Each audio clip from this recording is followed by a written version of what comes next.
Hi, welcome to the Kern Laser Sheet Metal Cutting Information Guide. My name is Eric Johnson and I'm going to be looking at 7 key questions when cutting sheet metal with a laser today. Do you have a need for laser cutting metal parts? Well, with the laser, you can cut prototypes very fast and very easy. You can also do production runs.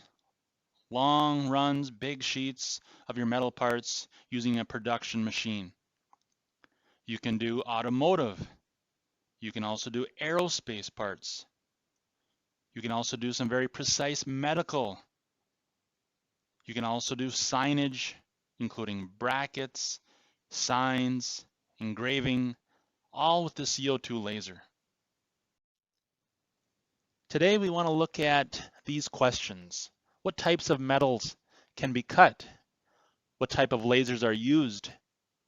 What wattage of laser do I need? What thickness of metal can I cut? What assist gases are used? And what laser machine is needed? And lastly, what software can be used? To begin with, what types of metal can I cut? The material on our list here is going to be stainless steel, carbon steel, galvanized steel, aluminum, brass, and titanium. As you can see first on the list, the stainless steel can be cut either with nitrogen or oxygen. The nitrogen will make this shiny, polished edge. You can also cut carbon steel very fast, clean, no burrs. Galvanized steel can be cut as well as aluminum. You can also cut brass, very high tolerance, precise small parts, as well as titanium. Next, what type of lasers are used? We are looking at CO2 laser only. We are not discussing YAG lasers or fiber lasers, but we're cutting here with CO2 lasers. One of the lasers is Kern Technologies lasers. The other laser we use is by Coherent. What wattage of laser do I need when cutting sheet metal? Depending on the thickness and the speed of your cut, the laser wattage can vary from 150 watts, 250 watts, up to 400 watts, the high performance laser. What thickness of metal can I cut on each of these laser wattages? To begin with, how thick can I cut using a 150 watt laser? Well, with stainless steel, it'll be 75 thousandths of an inch. And on mild carbon steel, it'll be 90 thousandths of an inch. Moving up to the 250 watt, how thick can I cut? Starting on the top of the list, stainless steel is going to be at 80 thousandths. Carbon steel, a little bit thicker at 1/8 of an inch. You can now cut entry-level aluminum thickness at 1 millimeter or 40 thousandths of an inch. And you can also cut 1/2 millimeter of brass. With the high performance 400 watt, the maximum thickness on stainless steel will be 1/8 of an inch. Carbon steel is going to be 3/16 of an inch. Aluminum is now at 60 thousandths of an inch, and brass is at 40 thousandths of an inch. An overview of all the thicknesses, looking at the 150 watt, the 250 watt, and the 400 watt down at the bottom, you can see each one in the yellow chart, the green chart in the middle, and also the blue chart at the end. It'll show the steel, the carbon steel, the aluminum, and the brass. And notice in the yellow chart that the brass and the aluminum is missing, as the 150 watt laser will not cut aluminum or brass. If you move into the green, you can now see that there's a small aluminum bar. There's also a small brass bar, and that bars move up as you move to the blue 400 watt laser.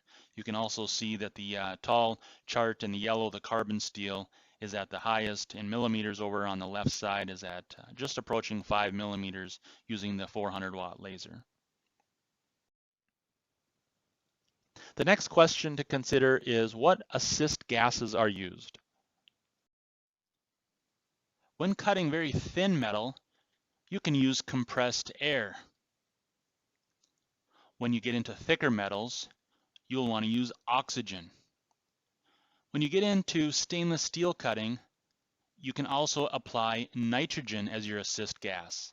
This nitrogen assist gas will help get that shiny, polished edge on your cut. You will connect the assist gas in the rear of the machine with a quick disconnect fitting as you see in this arrow. Whether you're using compressed air or oxygen or nitrogen, you'll simply disconnect it and reconnect it at this fitting. Over on the picture on the right, you'll see the blue airline hose. That's where your air, oxygen, or nitrogen will be coming through your nozzle. Moving on, what laser machine is needed to cut sheet metal? On the Kern system, you need the metal cutting option. So what's included in this option? First, you'll get a height follower sensor. This electronic sensor works along with the Z-axis motor. These two follow the sheet of metal everywhere on the complete table. Also, you have a metal gridwork table. Here's a photograph of it. You can see the spikes and the surface area is much less when you're cutting on sheet metal. Also, you have metal cutting optics. You have a beam delivery path of lenses and mirrors that are different when you're cutting non-metal materials. Lastly, what software can be used? Let's consider the included software. CorelDRAW, AutoCAD Lite, or Adobe Illustrator can be installed on the computer. These are the design and layout software that communicate directly to KCAM. KCAM is the laser system software for setting the speed and the power of your laser cutting or engraving. Next, considering the optional software. You can use a nesting program like SigmaNest or ProNest as additional features for software. I hope this was helpful as we looked at 7 key questions regarding sheet metal cutting. If you have any additional questions, please log on to our website or call us at 888-660-2755.